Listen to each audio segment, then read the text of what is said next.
오늘도 이 귀한 예배의 자리를 함께 지켜주심에 감사합니다.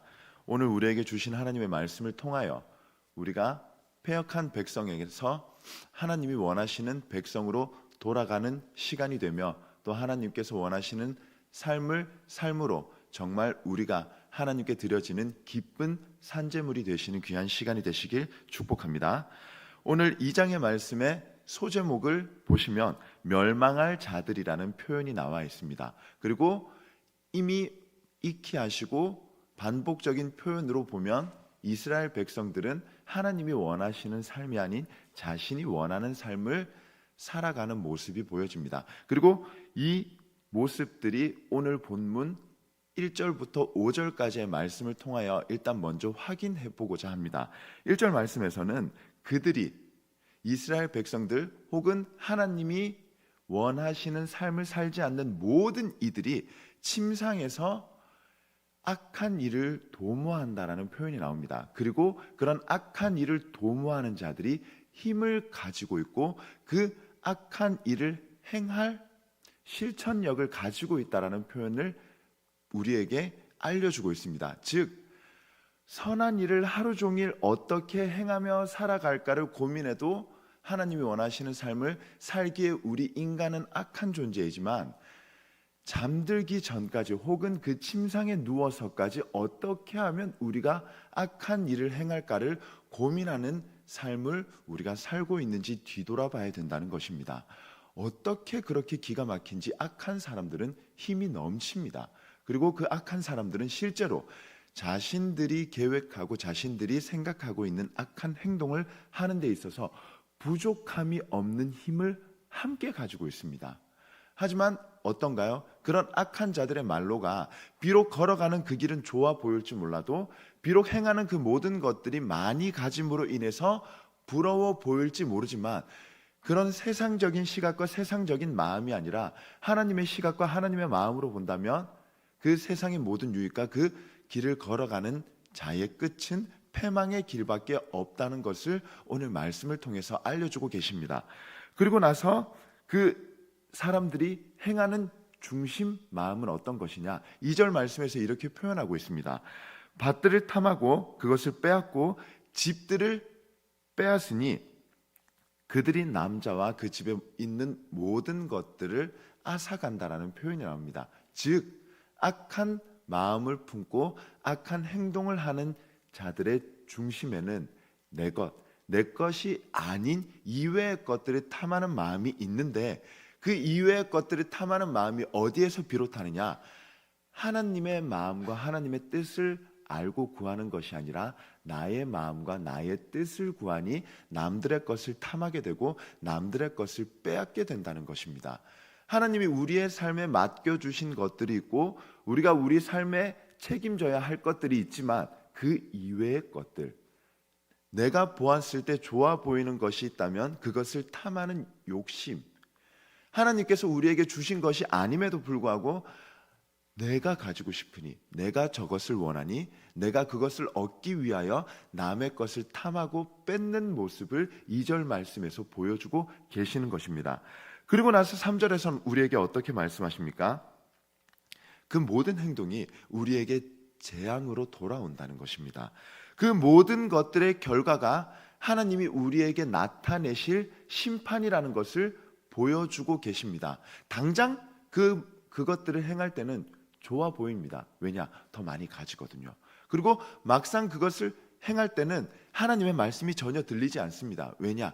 내가 원하고 내가 결정하고 내가 선택한 것이기 때문에 즐거울 수밖에 없거든요. 그런데 그 모든 것들의 끝은 어떻다고요? 하나님이 그 모습을 보시고 재앙, 심판을 계획하고 계시다는 것을 3절 말씀에서 알려주고 계신 것입니다. 그리고 나서 4절에서 그 사람들은 어떤 것을 깨닫는가요? 그제서야 나에게 심판이 임했고, 그제서야 내가 잘못된 길을 가고 있다는 것을 알게 되고, 그제서야 하나님께로 우리가 반성하고 회개하는 모습을 보이지만 그때는 이미 늦었다는 것입니다. 관성이라는 것을 가지고 있기 때문에 우리는 아무리 하나님 앞에 우리의 죄를 자복하고 회개한다고 한들 그 상황과 그 자리에서 벗어나 있지 않다면 또다시 관성으로 인해서 돌아가게 된다는 것이죠. 그런데 어떤가요? 우리가 하나님 앞에서 죄를 회개하고 자복하고 반성하는 마음은 가집니다. 실제로 그런 기도를 드리기도 합니다. 하지만 정작 중요한 나의 자리는 변하지 않는다는 것이죠. 죄의 자리에서 멀리 떨어져 있지 않고 죄의 자리에서 우리가 도망치지 않은 상태에 하나님께로 드리는 반성과 자복은 죄의 관성으로 인하여 또다시 우리를 죄의 자리로 끌고 나갑니다. 그렇기 때문에 우리가 어느 자리에서 어떤 상황과 환경에 머물러 있는지가 중요한 것이죠. 사실 코로나 시대 때에는 우리가 그 시절을 겪으며 많은 편안과 평안을 누리긴 했습니다. 왜냐고요? 예배의 자리를 지키지 못했기 때문에 예배의 자리로 나오는 것이 불편한 이들에게는 그만큼 좋은 시간이 없었던 것이죠. 그리고 그것이 우리에게 익숙해져 있기 때문에 지금 이처럼 새벽 제단을 쌓는 시간이 어떻게 보면 더욱 힘들어졌습니다. 그렇지 못한 자리에서 우리가 하나님의 말씀을 듣고 하나님의 말씀을 지키려고 노력한다고 하여도 하나님의 말씀의 자리를 지킬 수 있는 이 예배의 자리를 의식적으로 지키지 않는 곳에서 아무리 하나님의 말씀을 듣고 보고 읽는다 한들 얼마나 그것이 효과적인지는 분명히 말씀을 통하여 우리에게 알려주고 계십니다. 피치 못할 사정이면 어쩔 수 없겠죠.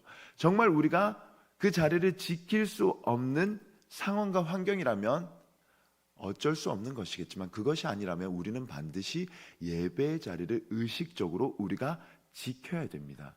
그 예배의 자리를 지키지 않는다면 우리는 죄의 관성을 따라 또다시 죄를 짓게 될 수밖에 없다는 것이죠. 오늘 4절의 말씀처럼 그제서야 우리에게 임한 재앙과 심판을 느낄 때는 너무 늦었습니다. 그때는 이미 하나님의 재앙과 심판이 우리에게 임했기 때문이죠. 5절 말씀에서 그 이전에 4절 말씀을 보시면 그때에 그런 사람들을 조롱하며 부르는 노래와 시가 넘쳐난다는 것입니다. 우리가 원하는 것들을 행하며 살다가 재앙과 심판이 임한 그때 그런 우리를 보며 손가락질하고 그런 우리를 조롱하며 그런 우리의 모습을 보면 나조차도 너무나도 후회하는 삶을 살 것이라는 것을 4절 말씀에서 보여주고 계신 것이죠. 5절 말씀에서는 우리에게 이렇게 말씀하십니다. 그런 너희들은 그런 죄를 짓고 그런 삶을 살고 하나님이 원하시는 길을 걸어가지 않는 너희에게는 그 어느 누구도 하나님께서 말씀하신 분깃에 들어갈 자가 아무도 존재하지 않을 것이라는 것을 우리에게 말씀하고 계십니다. 이 이후의 말씀에도 사실 반복적인 표현입니다. 너희가 백성들을 탐하며 그리고 부녀자들의 것을 빼앗으며 길거리에 있는 사람들의 것을 너희가 탐하는 모든 것들, 그 모든 것들의 중심에는 내가 있다는 것입니다. 내가 원하는 것, 내가 보기에 갖고 싶은 것, 다른 사람들을 볼 때 내가 없는 것들을 가지고 있다면 그것들을 어떻게 내가 빼앗을까? 침상에 누워서도 그 빼앗기 위한 것을 고민하며 그리고 그 다음 날 그것을 실제로 실천하며 행동하는 모든 것들, 무엇이 문제인가요? 전부 다 내가 문제입니다.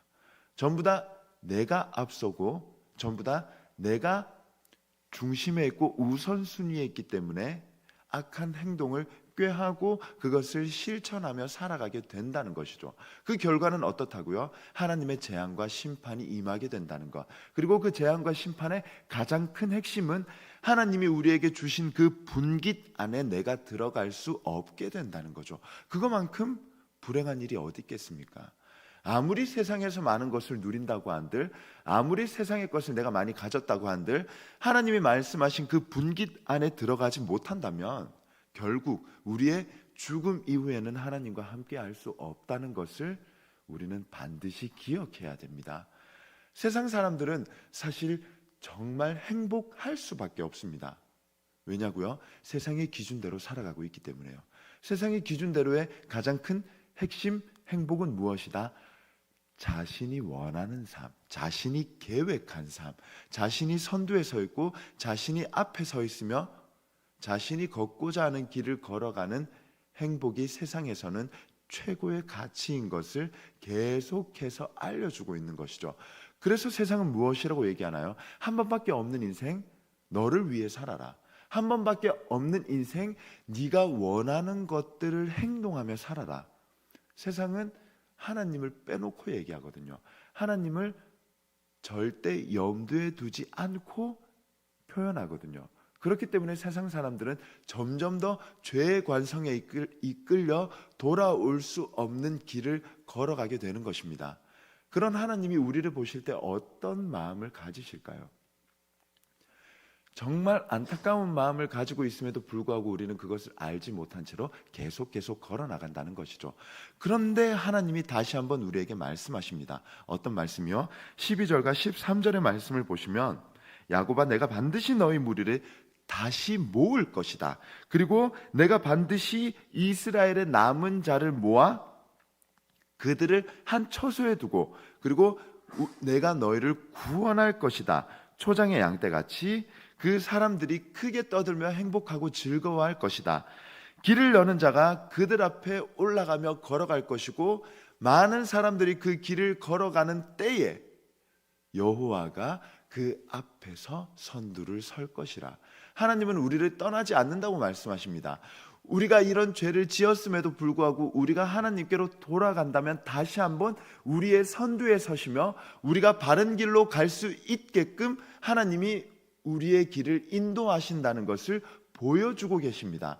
그렇다면 우리가 이 말씀을 어떻게 이해하고 어떻게 받아들여야 될 것인가?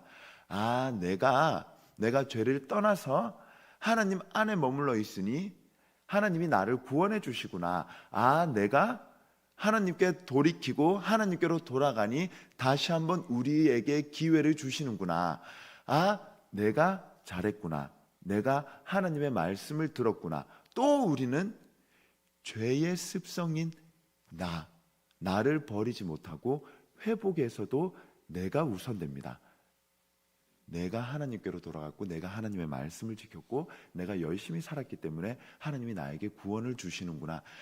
그것을 12절과 13절 말씀에서 알려주는 것이 아니라 우리의 모든 것, 구원, 회복, 재앙, 심판 그 모든 것들이 하나님께 있다는 것을 알려주고 계시는 것입니다.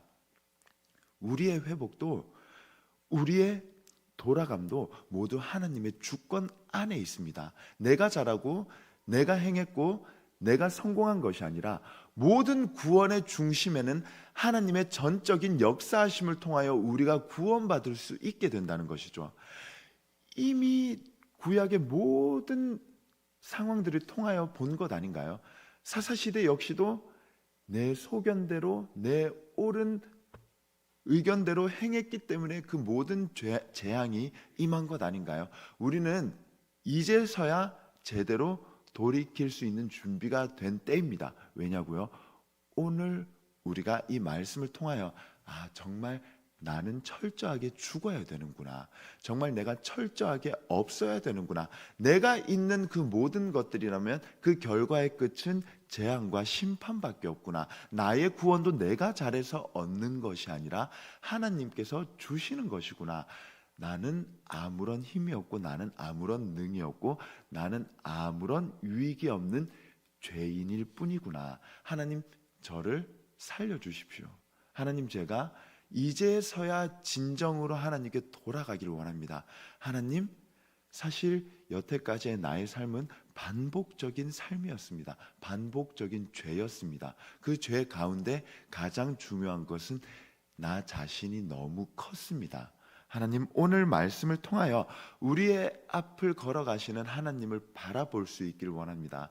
나의 앞을 걸어가고 있는 세상의 유익을 따라 걷는 것이 아니라 그럼에도 불구하고 나의 모습을 보시며 손을 내밀어 주시는 하나님을 바라볼 수 있기를 원합니다.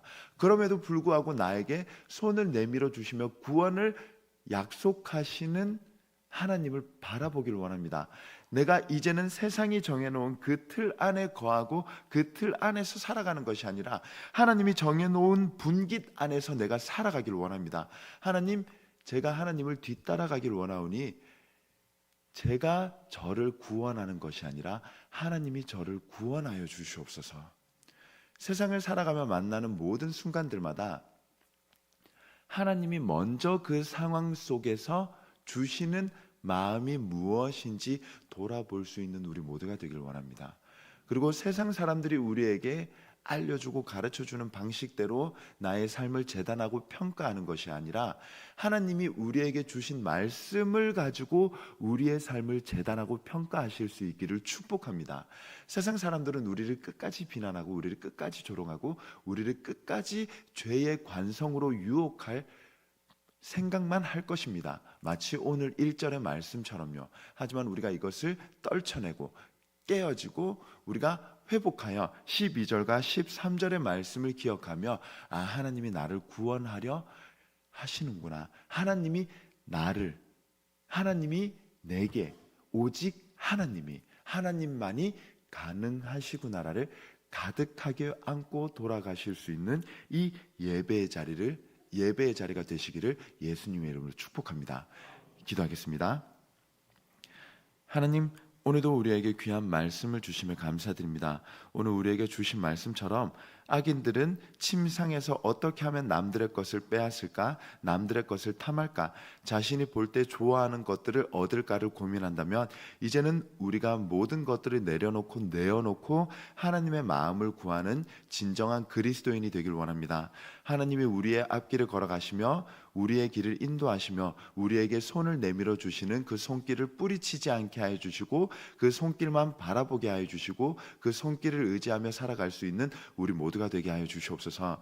하나님이 허락하신, 하나님이 예비하신 이 귀한 예배의 자리로 나오는 발걸음 위에 소중한 예물을 함께 가지고 나왔습니다. 그 소중한 예물 가운데 담긴 기도의 제목을 하나님께서 들어주시고 또 인도하여 주시길 원하오니 하나님, 우리가 삶을 살아가며 마땅히 해야 될 것들을 잊지 않고 행하며 살아가는 우리 모두가 되게 하여 주시옵소서.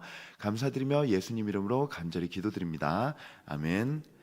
하늘에 계신 우리 아버지의 이름을 거룩하게 하시며 아버지의 나라가 오게 하시며 아버지의 뜻이 하늘에서와 같이 땅에서도 이루어지게 하소서. 오늘 우리에게 일용할 양식을 주시고 우리가 우리에게 잘못한 사람을 용서하여 준 것 같이 우리 죄를 용서하여 주시고 우리를 시험에 빠지지 않게 하시고 악에서 구하소서. 나라와 권능과 영광이 영원히 아버지의 것입니다. 아멘.